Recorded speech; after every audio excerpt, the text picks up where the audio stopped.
Election نے سب کو حیران اور بہت سو کو پریشان کر دیا۔ سب اندازے تجزیے غلط نکلے۔ تحریک انصاف کے ووٹر سپورٹر اتنے نکلے کہ ہر طرف چھا گئے۔ انتخابات سے پہلے تمام تر پابندیوں، سختیوں، جلسے جلوس کرنے کی اجازت نہ ملنے کے باوجود بلے کے بغیر تحریک انصاف کے حمایت یافتہ امیدواروں نے سب سے زیادہ ووٹ لیے۔ قومی اسمبلی میں نمبر 1، خیبر پختونخوا میں تو سویپ کر لیا، پنجاب میں بھی ایک بڑا نمبر حاصل کر لیا، اور یہ سب کچھ 2018 کے RTS کے بدلے میں الیکشن کمیشن کے نئے نظام EMS کے بیٹھنے کے باوجود ممکن ہوا۔ الیکشن کمیشن کا الیکشن کے نتائج مرتب کرنے کے حوالے سے بنایا گیا EMS یعنی الیکشن مینجمنٹ سسٹم تو RTS کا بھی باپ نکلا۔ یہ نظام ماضی کے RTS کی طرح پہلے تو بیٹھ گیا اور پھر جب صبح اٹھا تو مبینہ طور پر رات کو کئی ہارنے والوں کو جیتنے والا اور کئی جیتنے والوں کو ہارنے والا بنا دیا۔ تحریک انصاف کا دعویٰ ہے کہ اس کے کوئی 50-60 جیتے ہوئے امیدواروں کو EMS کو بٹھا کر ہرایا گیا۔ گویا 8 فروری تحریک انصاف کے ووٹروں سپورٹروں کے لیے بدلہ لینے یا انتقام لینے کا دن ثابت ہوا۔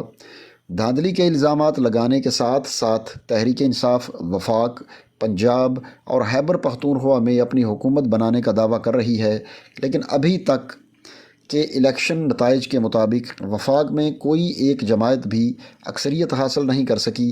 اس لیے یہاں صرف ایک محلوط حکومت ہی بن سکتی ہے، جس کے لیے نون لیگ، پیپلز پارٹی، MQM، JUI، فے وغیرہ میں پہلے ہی بات چیت شروع ہو چکی ہے۔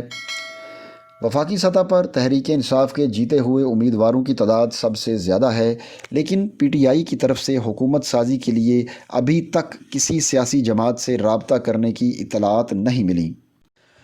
دھاندلی کے الزامات اور ان الزامات کی سنوائی کا جو نظام ہمارے ہاں موجود ہے، اس سے تحریک انصاف کو وہ 150 یا 170 سیٹیں فوری نہیں ملیں گی جس کا وہ دعویٰ کر رہی ہے۔ اس لیے بہتر ہوتا کہ تحریک انصاف دوسری سیاسی جماعتوں کی طرح حکومت سازی کے لیے کوشش کرتی اور ساتھ ساتھ اپنے دھاندلی کے الزامات کے لیے قانونی چارہ جوئی کرتی رہتی۔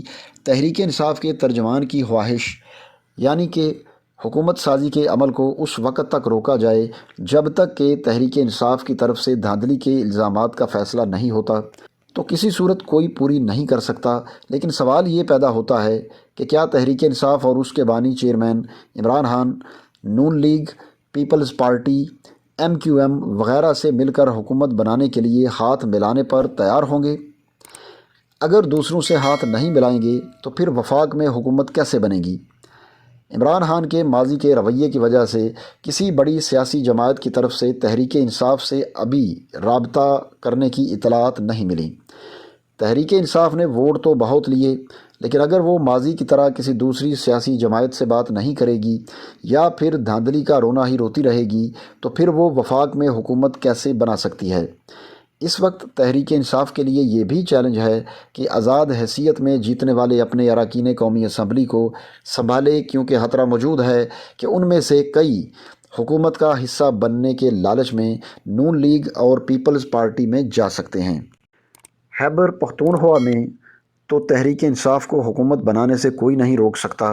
پنجاب میں ممکنہ طور پر نون لیگ ہی حکومت بنائے گی، جبکہ وفاق میں اگر تحریک انصاف کو حکومت بنانی ہے تو اپنے ماضی کے رویے سے ہٹ کر اپنے سیاسی مخالفین سے ہاتھ ملانا پڑے گا۔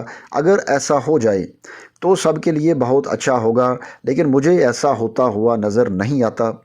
پاکستان کے لیے سب سے بہتر تو یہ ہے کہ سب سیاسی جماعتیں مل کر حکومت بنائیں اور اس ملک و قوم کو مشکلات سے نکالیں۔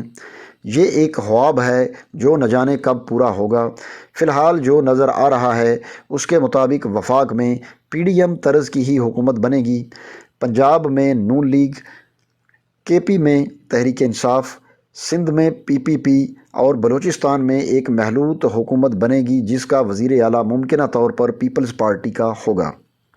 دوستو، یہ روزنامہ جنگ میں انصار عباسی کا کالم تھا، مورخہ 12 فروری 2024 کو۔